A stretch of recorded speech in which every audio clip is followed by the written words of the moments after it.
Thank you for joining us in today's Klevr Grants webinar, where we're going to be going through some of the functionalities and capabilities that exist within the Klevr Grants application, as well as taking a quick look at the Klevr portal, which is an external-facing portal to allow applicants and external assessors and external contract managers to interact with their Klevr Grants data. So my name is Richard Gauntlet, and I am an analyst developer on the pre-sales within the pre-sales practice here at Walker Scott. So I get involved in a bunch of implementations and opportunities that are cross-practice here. Today, we're focusing on the Klevr Grants product, which exists within the CE practice. Alongside me, I have the big guns, Luke Franklin, who is the practice lead for our CE practice at Walker Scott. Luke, if you want to say hello to everyone. Yeah, nice to see everyone, and thanks again for joining the webinar. As Richard said, my name's Luke. I look after our Dynamics 365 practice at Walker Scott. So it's my team that implements the Klevr Grants and the Klevr portal solution that you're going to see today. Awesome. Thanks, Luke. So before we jump to the next page and go over just set some context for the demonstration that we're going to be doing today, we just like to call out up front, if there are any questions that come up at any point, please just put them in the chat. Luke and I are going to be going back and forth sharing screens during the demonstration, and we'll make sure that the person that is not sharing can address those questions either in the chat, or we will find a convenient place to stop the demonstration and ask the question so we can answer it in real time while we're in the relevant place of the application. So moving along, just to set some context, we're going to be keeping things relatively simple on these demo slides. We want to get into the demo and get through stuff as quickly as possible today. But just to make sure that we're clear about who is intended to be doing each activity as we work through the demonstration, we're going to start in the Klevr portal that Luke's going to be demonstrating. He's going to be acting as an applicant, and then he's also going to log in as the same user to do the post-award contract management side of things through the same Klevr portal. In between that, I'll be logging in as a fund administrator or a project manager or other relevant roles, acting or doing my business processes throughout the Klevr Grants application. And then we'll also have one additional role through the Klevr portal, which is an external assessor, which Luke will run us through as well. Here are the key items that we'll be looking at within each system. So within the Klevr portal, we're going to be originally looking at applications and then the assessment process, and then we'll end looking at the contracts and milestones and some functionalities around that. And then within Klevr Grants, we're going to look at how funds are originally set up with multiple fund sources and allocations. We'll then look at how multiple application rounds can be set up against a specific fund. And then we'll look at how we can do a light touch on opportunities, and then how applications that are awarded are converted into contracts and milestones. With that being said, I will hand over to Luke, and we'll get started straight away in the demo. Oh, thanks, Richard. So as Richard was saying, we're going to start the journey in our Klevr portal product. Before we crack into it, I'll just give you a little bit of introduction. So it is an online portal, and the idea is that it allows external stakeholders to interact with your Dynamics 365 applications. It is a responsive portal as well, so it works really nicely on mobile and tablet devices. The demo that you're going to see today is our portal is obviously being configured for Klevr Grants and for funding scenarios, but it does work with any Dynamics 365 CE application or any custom built model driven Dynamics application as well. So it's agnostic to your Dynamics solutions, and it's super easy to configure. So all of the pages, the forms, the tables, the buttons, etc. that you're going to see today have all been configured without the need to write any code. So if you guys are familiar with using like a content management system and updating your website and maybe adding new pages and text and things to your website, it's a very, very similar process to managing the portal, which means you guys can be as self-sufficient as possible and less reliant on us to have to update the content for you. The other thing to mention as well is that all the data you're going to see in the portal today is read from and written directly to Dynamics 365 as well. The portal holds very little data itself, and that means that our data is stored securely. And it also means that we don't have to wait around while data is synchronized from a portal to Dynamics and then synchronized back again. You'll see submitted applications and assessments and responses to milestones immediately within the Klevr Grants dynamic solution. And lastly, there's a few features that we won't have time to demo today, but it's definitely worth mentioning. And we're more than happy if you'd like to touch base with us to talk about these in a little bit more detail, but I'll just fly through them really quickly. Our portal supports single sign-on. So if you are a Microsoft 365 user already and you would like to sign into the portal using your normal email address and password, then we support single sign-on with Microsoft and Entra ID. And we also support the ability to integrate with other identity providers as well. SharePoint integration comes out of the box, as does integration with Azure Blob Storage as well. So if you want to allow a portal user to upload some heavier files such as videos, then we can integrate with Azure Storage. And finally, if you have scenarios where you would like to take a payment from a portal user, maybe you're a non-profit and you would like the portal user to be able to make a donation, then out of the box, our portal integrates with the Stripe payment gateway as well.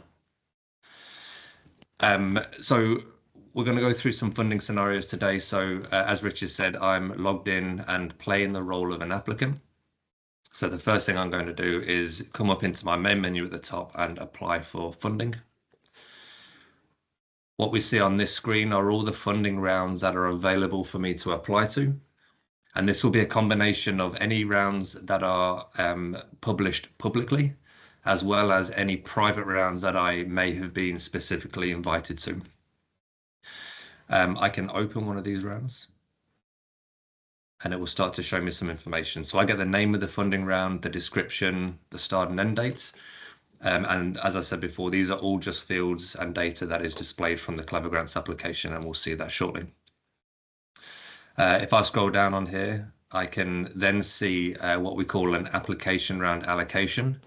So these are all the different things that I can apply for funding for that are covered by this particular application round. So our scenario that we're looking through here is an education scenario. So I can apply for things like infrastructure development, teacher training, environment, health and safety exam, for example. If I keep scrolling down, I can then see my applications. So these are the applications I've made to this particular fund. We have the ability to put eligibility criteria on this screen as well. So for example, you may have scenarios where you can only apply to a fund once in a 12-month period, or you may need to be over a certain age before you can apply for a fund.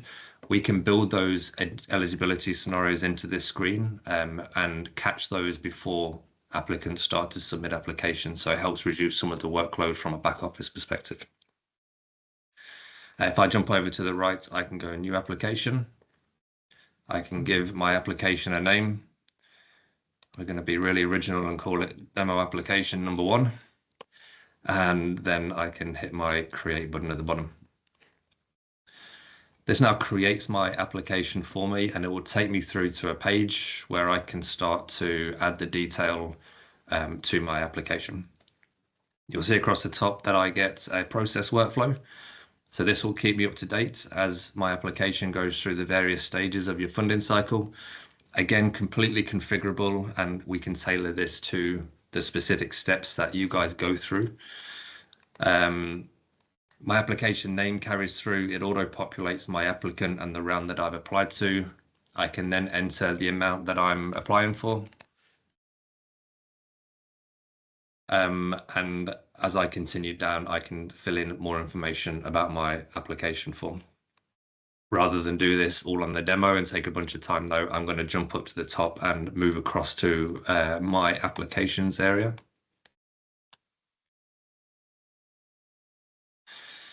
And this area will show me all of my draft applications and all of my submitted applications across the various different application rounds. And it will also show me any additional information requests across all of my applications as well. And we'll talk a little bit about this in a second. So for now, I'm going to go to submitted applications and I'm going to open a previous application.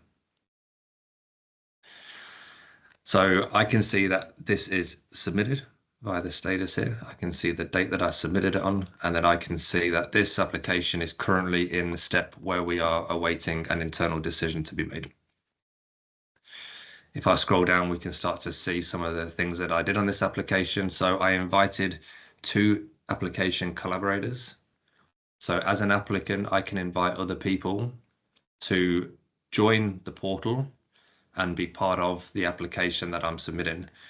And these people will get access to the application form content. They can help me fill in my application form. So we can add as many collaborators as we need to get through that process.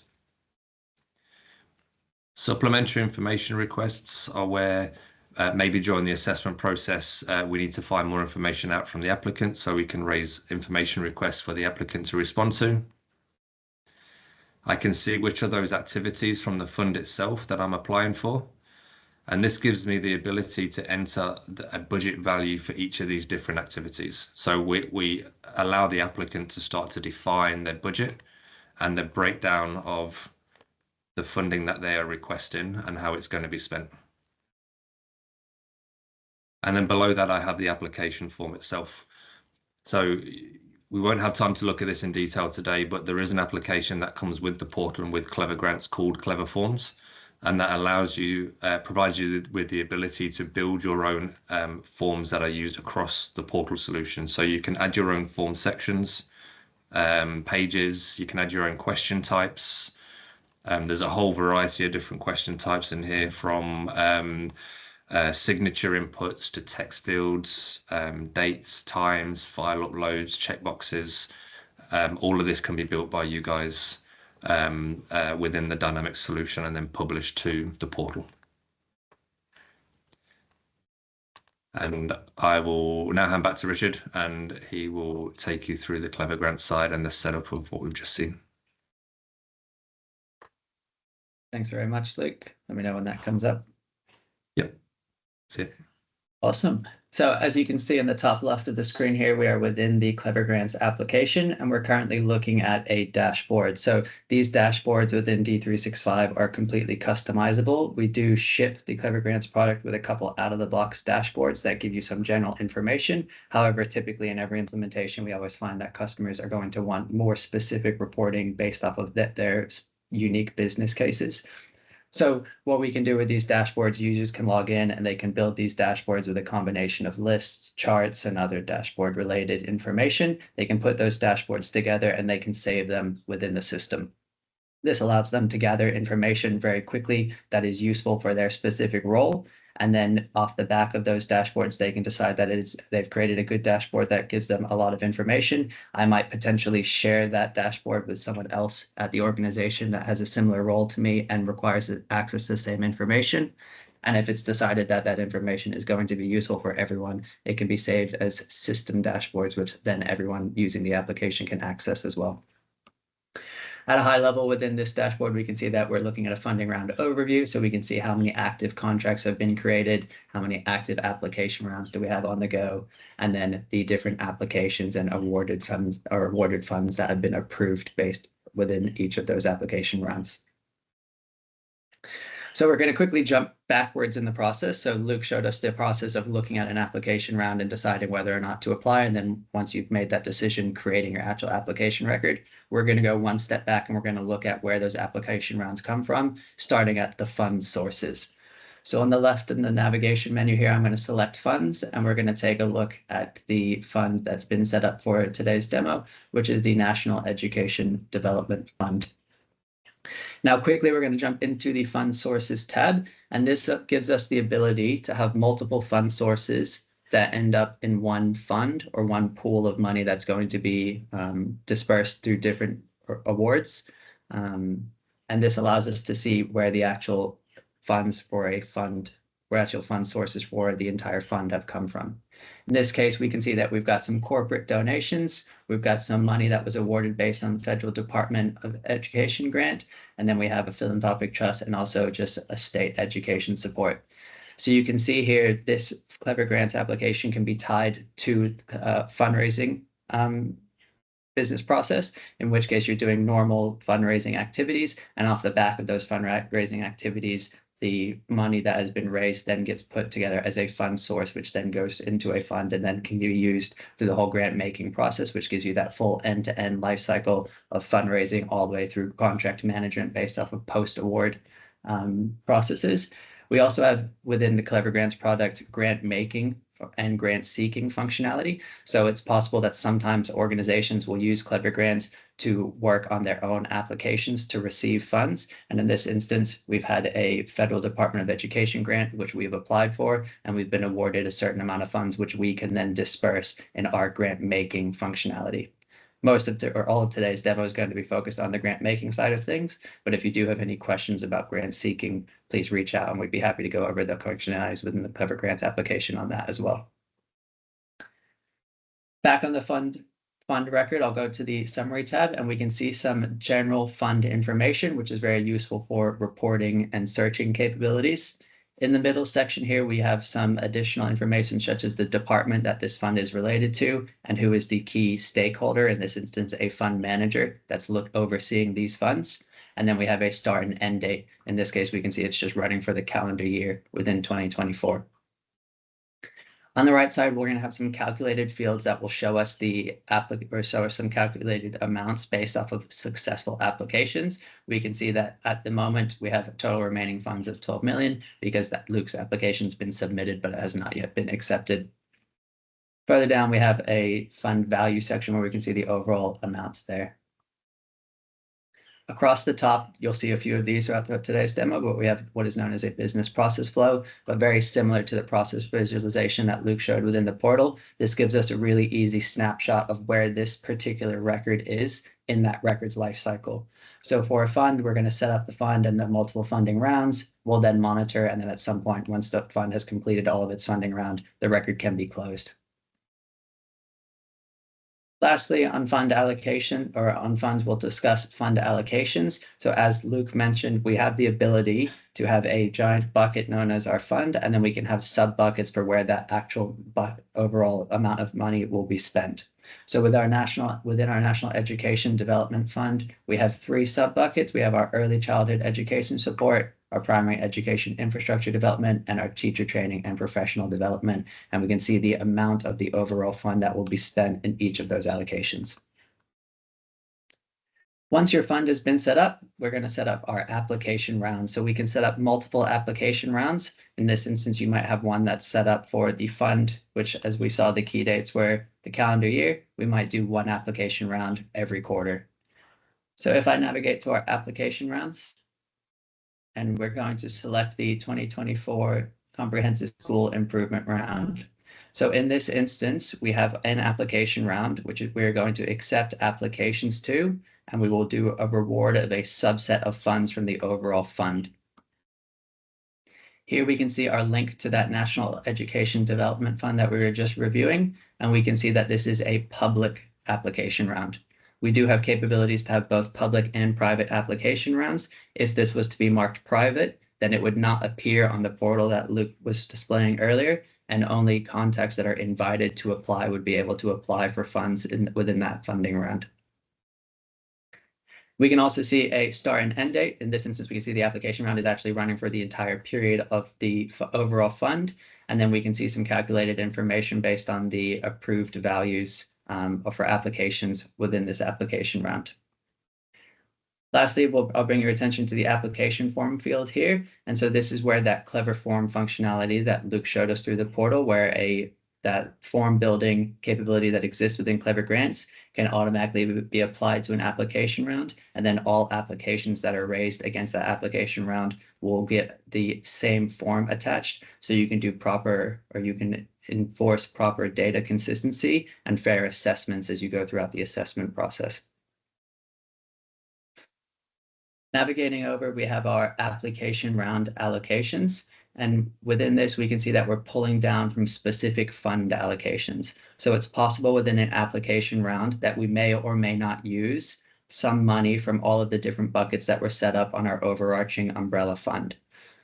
In this instance, we can see we're actually only using 2 of the 3 options that were available to us. So anyone that applies to this particular application round will only be able to apply for funds from the primary education infrastructure development or the teacher training and professional development.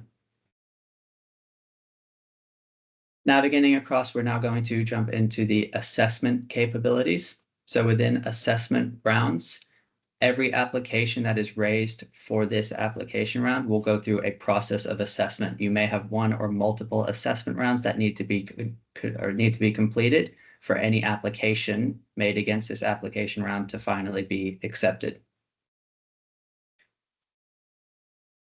I'll navigate into the assessment round, and here we can see the setup of the assessment process that will be carried out for every application lodged against the application round that we were just reviewing. Once again, here we can see that link to the application round. We can see the start and end date of this assessment period. Here we can see that the assessment period is going to start halfway through this calendar year. And then we have a tab where we can start to load multiple assessors into this round of assessments. We do support the capabilities to have both contacts or accounts as assessors here. So you can see that some people have been loaded in. We have Jack Smith. So when I pass back to Luke, we can go through the portal for an external assessor. And then we also have this board review, which is set up against an organization so that multiple people can carry out that assessment. Lastly, we have a very helpful tab here known as the assessment creation page. And this allows you to quickly and easily create assessment records for applications that have been lodged against an assessment and an application round. So here you can see the different applications that have been logged against this application round. We have the Rural School Revitalization and Teacher Training Program that Luke showed us had been submitted through the portal. And then we also have his very creatively named Demo Application 1, which he created through the portal today. If we wanted to create assessments for either of these records, we can select one record, potentially multiple, and then we can select specific, or we can select all of the assessors. Once those have been selected, I can click the Generate Assessments button, and that will create an assessment record for each combination of application and assessor that was selected in those two above grids. We also have capability to build out assessor groups, in which case you can have groups which will be combined of multiple assessors, and it makes that process even easier and more efficient. Once those assessment records have been created, they can be viewed and through the external portal. And so at this point, I'll hand back to Luke, who can take us through the assessor process. Cool, thanks, Richard. So I am back in our Klevr portal products. And I'm now logged in as an assessor user. So I get my assessments menu item at the top. If I just drop down the side of my two key areas within the portal, the first thing that I need to do as an assessor is respond to a conflict of interest declaration. So if I open this screen, I can see I've got one conflict of interest record that is waiting for me. That is related to the application that we saw submitted from my applicant user.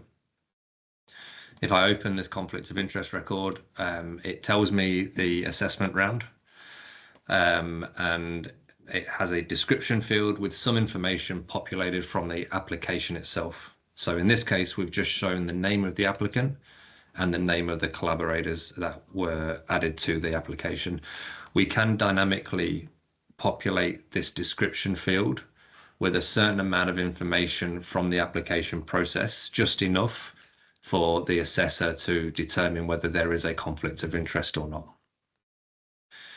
I can then submit my response. So I need to add a declaration whether I have a conflict of interest or I do not have a conflict of interest.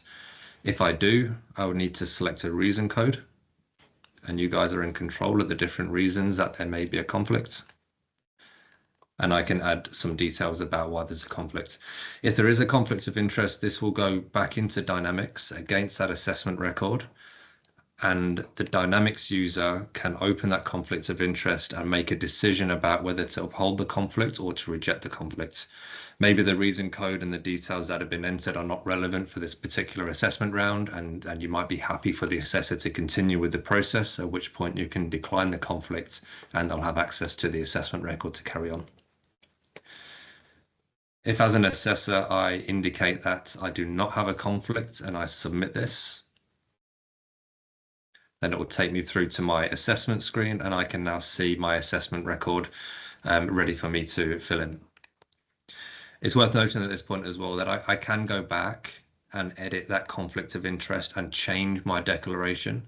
So if I start to get into my assessment and I spot something that I feel is a conflict, then I do have the ability to go back, update my declaration to say there is actually a conflict and submit that, and it will then remove me from having access to this assessment record. If I open the assessment, I get a link, which when I click on this, it'll take me through to the applicant's application in a read-only format. So this allows me to see what the applicant submitted. I can see their form response, and it allows me to have them side by side. So I can have the application and the assessment record side by side, so I can be viewing the applicant's response whilst I'm filling in my own assessment form down here. It's also worth noting that this assessment form uses that same Klevr Forms solution that we spoke about when I showed you the application process. So it's exactly the same experience for the Dynamics user to create these forms and publish them to the portal. And I'll hand back to you, Richard, to go through the next part of the process in Klevr Grants. Thanks, Luke. Click the wrong button. Awesome. So we're now back within Klevr Grants. And if I click on the assessment records, I can see all of the outstanding assessments that exist. And of course, we can do all of the automated notifications and reporting and escalations that are required to make sure you're efficiently carrying out that assessment process and making decisions on the dates that they're due by. We're just going to quickly jump back into the same application record that we were reviewing before, and we'll navigate to the assessments tab where I can see the assessments that have currently been carried out. We can see that the assessment record that Luke was just viewing, we can also see that there were 2 others which have already gone through their approved amount and the approved recommended funding amount. It is possible that an application might go through an assessment process and be recommended that it should be accepted. However, it might be accepted for a different amount than was actually requested on the application record. Once this has gone through the external assessment period, we then have capabilities to make an internal decision that could be automated if required based off of a weighted scoring based off the overall assessments. And this allows us to make that final internal decision. On the back of that internal decision, we can then make a letter of offer that will go out to the original applicant, and then that original applicant can make their decision in terms of whether they're going to withdraw their application. Potentially the amount that was actually rewarded is not, they don't feel is adequate for them to carry out the work that they said they would deliver, or they will accept or decline the offer. We also have the capabilities to capture the accepted date and then any notes from the applicant on accepting. Once that application's gone through that process and it's finally been accepted, we have capabilities to immediately create a contract that is linked to that application record. So this button at the top here will allow us to configure the contract that will be created based on a contract template that is set up. And it's really important to note that there's additional logic and functionality built into the system here that allows you to not only clone or copy application information, such as the application name and the applicant, onto the contract, but it also allows you to copy child and parent tables. So this budget allocation that was set up on the application record, where our original applicant had said where they were going to be spending the funds that they were requesting, will then be converted into contract budget allocations that we will show you within the contract record that is created based off of this application. So we'll navigate into our contract section here, and we will navigate to the contract record that was created based off that application. And here we can see a contract has been set up, and it's copied over most of the details based on our configuration from that original application record. So we can see Jack Smith was our original applicant, and we have our same name. We can see the contract amount, and then we have a calculated field, which is going to show us the annual amount. And this is used based off of the key start dates. So because we're following the calendar year instead of the actual fiscal year, this is going to span over 2 years, which means that our annual amount is going to be half of the overall contract amount. We also have capabilities to capture key stakeholders that will be related to the contract record. So within our stakeholders area, we're capturing a contract manager, a responsible manager, and as well as department. Capturing these key stakeholder information is really useful for driving notifications and accountability across contract management. And we can add additional stakeholders into this field if they also need to be required. At the bottom, we have some categorization capabilities. So we have multiple contract types completely configurable within your system and the names that you give your contracts. But it's important to call out that we do have the ability to have master and subcontract contract setups. This allows you to have a head contract and potentially allows you to expose some of your contract management capabilities to your external users to allow them to manage not only their contract with your organization, but also their subcontracts that they may have with other organizations through the portal. We also have capabilities to group contracts together, which gives you some visibility across a group of contracts that may be used to achieve the same goal. So you can have multiple contract group or contracts that will exist within a contract group, and you'll get some reporting on those contracts as to the overall amount of funds that is captured within all of the contracts within that contract group, as well as the last end date, which will give you the most future dated end date based off of all the contracts within that contract group. We also have capabilities to include things like procurement type. So whether it's a direct procurement or an RFP, which can be useful for reporting purposes, and then back and touching on the grant seeking capabilities within Klevr grants, we can link contracts to opportunities, which is typically how contracts would be created when you're doing a grant seeking and being received or being awarded funds yourself as an organization. So navigating across the top here, we're going to take a look at the terms tab. So we have the ability here to capture some specific terms that will be useful on a contract record. So whether it's a payment term of 60 days, a renewal term that will span, or a renewal period that will span over 3 months, and then whatever the termination terms may be. This touches on the ability to have contract actions. So we have the ability to pause, terminate, or renew or vary contracts. And when you're carrying out those contract actions, which I'll show you in a little bit, you have the ability to capture the date for auditing reasons and also any additional notes on that contract action. The reason that's so important is because it means that those contract action records exist within the system on a separate table, and they're persistent, giving you that accountability forever within your system, as opposed to making updates specifically to the contract record and then having to be concerned about auditing history and retention periods for those audit logs that can clog up your Dataverse. We also have capabilities within terms and conditions. So we have the capability to build out a library of T's and C's that can easily be applied to contracts as they're added into the contract transaction. And one of the really exciting things in the roadmap for Copilot and AI capabilities within Klevr contracts is both redlining and updates to contract documents.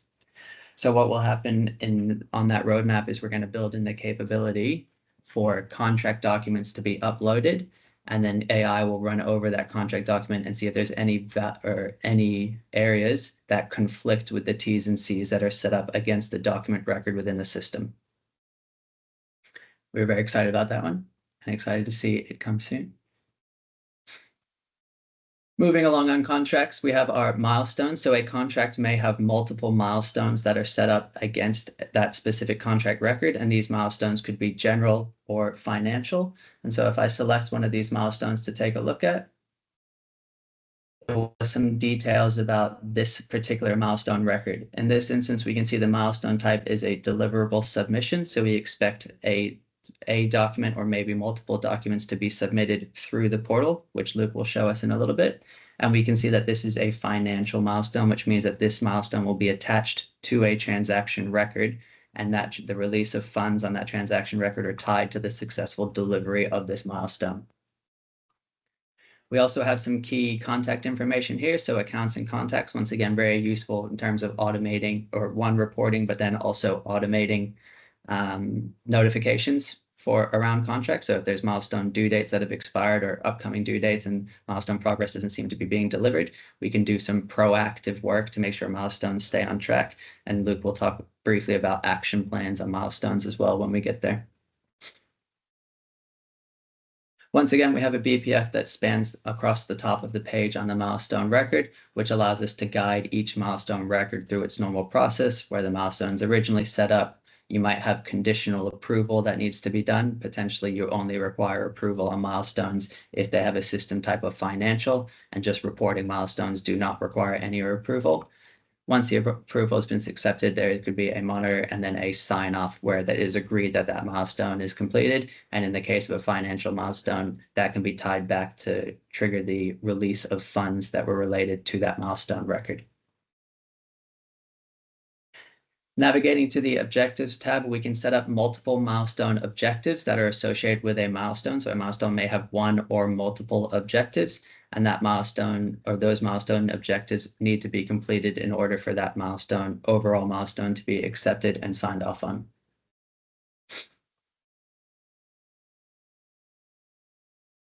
I'll just jump quickly back to our milestones, and we're going to take a brief look at the financials. So this is the Financials tab. On the left side, we have some overarching calculated fields. So we have our contract amount as well as our annual amount, which is that calculated field based on the start and end dates for the contract. And then we have a very important field, which is our total unallocated amount. So this will allow us to easily see within all of the budget allocations that are set up against this contract, whether all of the funds have been allocated or even potentially too many funds have been allocated and we're going to overspend on the contract amount. We can also see the total transaction amount, which does not necessarily mean that they have been paid, but when we get into contract budget allocations, we can talk about the different types of payments, and you can have both scheduled or ad hoc ones. And here we can see the total amount that is already exists within transactions. So when you're setting up your initial contract, you can set up scheduled transactions, and then you can pre-populate all those transactions so you have a clear view of them from the beginning of the contract, and you can expect to incur those payments. We also have some write-back amount and the total paid amount.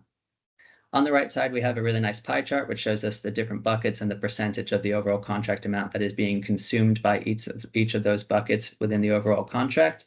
And then scrolling down, we can see all of the different transactions that have been set up and paid or set up against this contract record. And it will give you a quick view to see if the amounts, the due date of those transaction records, and you can also see if they have been paid or not. If I'd like to get more information about a specific contract, for instance, I want to know more about the budget allocation for transportation uplift piece of our contract work, I can select that record, and here I'm going to get some details about this specific contract budget allocation or this specific area where we are spending money from our overall contract amount. On the left here, we have a budget number and also the name for reporting purposes, and then we have the amount and whether or not this is going to be a payable or receivable transaction type. We do support the capabilities to have both within one contract. You could have some budgets where you're paying money and some allocation where you're receiving money within the same overall contract. On the right side, we can see the contract that this is being tied back to, as well as the associated account. And then we have that all-important budget type field that I mentioned before. The names of these budget types can be totally configurable and up to your organization and how you name budget types. However, the important things is about whether it is going to be a scheduled, an ad hoc, or a disbursement type of contract, and that will drive different functionalities based on how you're actually applying and paying out those transactions related to that allocation. Next, we have our integration document type. Now we have pre-patterned integrations, but between Klevr grants and finance systems, it has been built in a way to be finance system agnostic. So we can go from supporting things like a finance system as simple as 0 all the way to a very large and powerful D365 finance and operations finance system. The key core tables that need to be integrated between those finance systems and Klevr grants is well understood and known, and the way that we integrate those core records into the finance system has been patternized as much as possible so we can get that integration up and running as quickly and efficiently as possible as part of that implementation phase. Also importantly, for that accountability across the entire process, we have the application allocation. So as mentioned before, as part of that create contract process, once an application has been awarded, the application allocations that were set up on the original application will be converted into a contract budget allocation.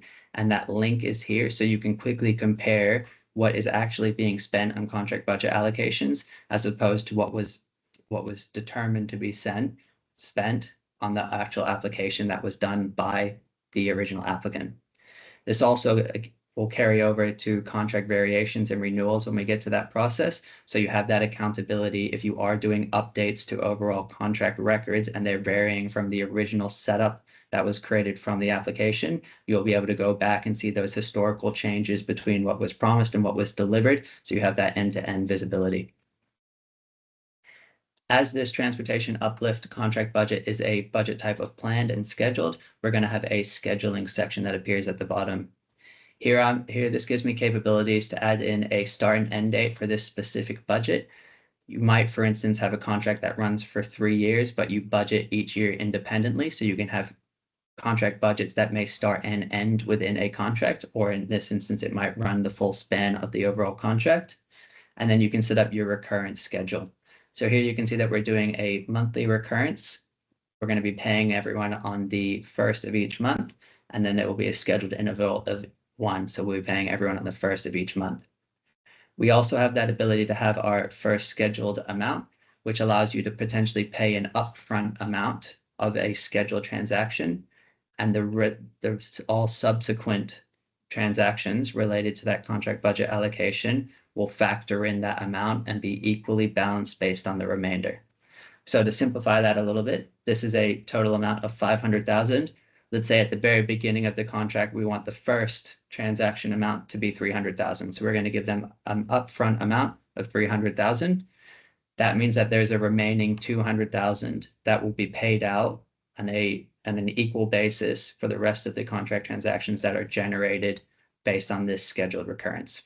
So it gives you that capability to make a larger upfront payment for the first transaction, and then you can tie the rest of the subsequent payments, which exist for a smaller amount, to milestones that need to be completed in order to ensure that people are delivering against the milestones they said they would deliver in order to continually receive funds based on the amount set up on their contract.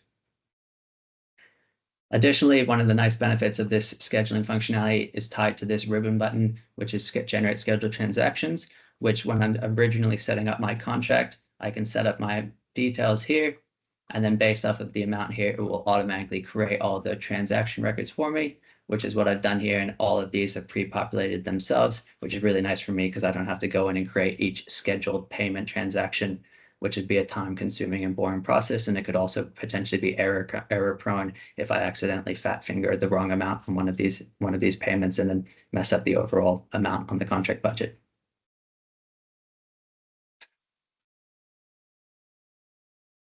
So I'll just navigate back to the overall contract, and I'm going to hand over to Luke in a second just so we can cover off that. But before we do that, I just want to touch on some of the AI capabilities and Copilot capabilities that exist within the system.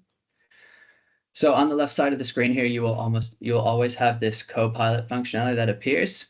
And this Copilot functionality gives me capabilities to ask questions of Copilot for the data that exists within my system. So I've pre-created a couple questions here that I can ask. In this instance, I'm asking it to please give me all the transaction records that are due within the next 6 months and their amount and due date. Now, what this has done is it's told me that there's more than 30 records due within the next 6 months, and then it's given me some examples. One of the other really nice things that it's done here is it's given me the ability to show all on a page, and this is dynamically creating a list based on the filter criteria that existed in my Copilot prompt. Now, this is really powerful for 2 different reasons. The original capabilities here, where I can enter and query information within my database without having to navigate the system, is incredibly important because it allows users of your system to access key information without having to navigate through to find where that information is and then navigate back to the source record where they may need to update or carry out their work. So that's one thing. The next nice capability here is you can quickly create these lists. And here I have the ability to save this as a new view. So if I think that this is a good view that we should always keep an eye on, and I want users to be looking at this list, I can save this as a view in the system, which will then become available to all the users or teams that I share it with, or to everyone if I decide to save it as a system view. Another area that Copilot really shines, if I navigate to the application record that we were discussing before, is we have our timeline capability. Now, what the timeline does is it gives you a historical correspondent or a historical record of all the correspondence that's associated with a specific record. Now, this might be me sending emails back and forth with the original applicant. It might be me talking with another employee about what we should do on this application. It could be meetings, phone calls, notes, anything that has been entered into the system and is related to the application will appear within this timeline. And then AI's timeline summary capability will give you the highlights of all of those records so that I can quickly gather that information and have that in my mind as context when I'm either communicating with the applicant about the application or carrying out my business as usual activities. We do find that this is actually really useful. We use it in our CRM all the time. It does a really good job of rolling through all of these records and pulling out the key pieces of information that are relevant to you, which you can then copy and upload into emails or use for its prompts for your other Copilot functionality, or you can just keep in mind as you carry out your communications with key stakeholders about that record. Important to note that that timeline capability exists on every record within the system, so it's not just tied to applications. That is out-of-the-box functionality within Dynamics that will be available to you everywhere throughout the system. So Luke, I'll hand back to you. I don't know if you wanted to add anything more on the new Copilot capabilities and how Microsoft is rolling them out within the CRM space before you show off the portal. Yeah, I'll jump to the portal in a second. Just reiterating what you were saying, Richard. The main benefit that we're seeing as Microsoft obviously invest heavily into the Copilot space and release more functionality is just the speed at which you can summarize and analyze the data that lives within your Dynamics ecosystem, particularly where you've got where you may have multiple Dynamics applications. So maybe you use Dynamics Customer Insights for marketing, and you also use Klevr grants for fund allocation, and then you may have the fundraising and engagement, the non-profit solution. Copilot allows you to analyze the data across all of those applications in a single place, and it gives you a really nice entry point to use some natural language to ask questions and get it to return insights and information that you may have within Dynamics applications. So definitely something we're heavily using within Walker Scott. We use Dynamics as our operational applications, and we're using Copilot across all of them. I will steal the screen back off you, Richard, and give you guys one last look at the portal. I'm logged back in as our applicant user, and I'm over in our contracts area of the solution. If I click into contracts, I can see my active grant or my active funding agreements. I can see any contracts that I have that are coming up for renewal, and then I get a consolidated view of all agreements on the right-hand side. If I click on one of these, it'll take me into the contract record. And I can see my total contracted amounts. I can see the start and end date of my contracts. I can see the person that is responsible for managing my contract as well, and any supporting documentation. So I have a link here that allows me to download a copy of my signed contract agreement as well.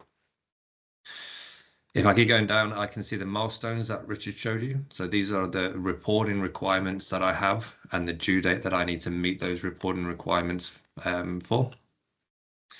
If I open one of these, it'll take me through to the detail of that milestone. And it would also show me the deliverables that I need to meet in order to submit this milestone. If I scroll down, we have our action plan items. So this is really useful where there might be a really important milestone as part of the contracts that may now be overdue, or that the grant recipient may be struggling to meet. In which case, you may communicate with that grant recipient and develop an action plan, and that action plan may include one or more activities. And the idea of those activities is they're the things that need to take place in an attempt to try and get this milestone back on track again. So it gives you some reporting and some outcome analysis over the life cycle of each milestone.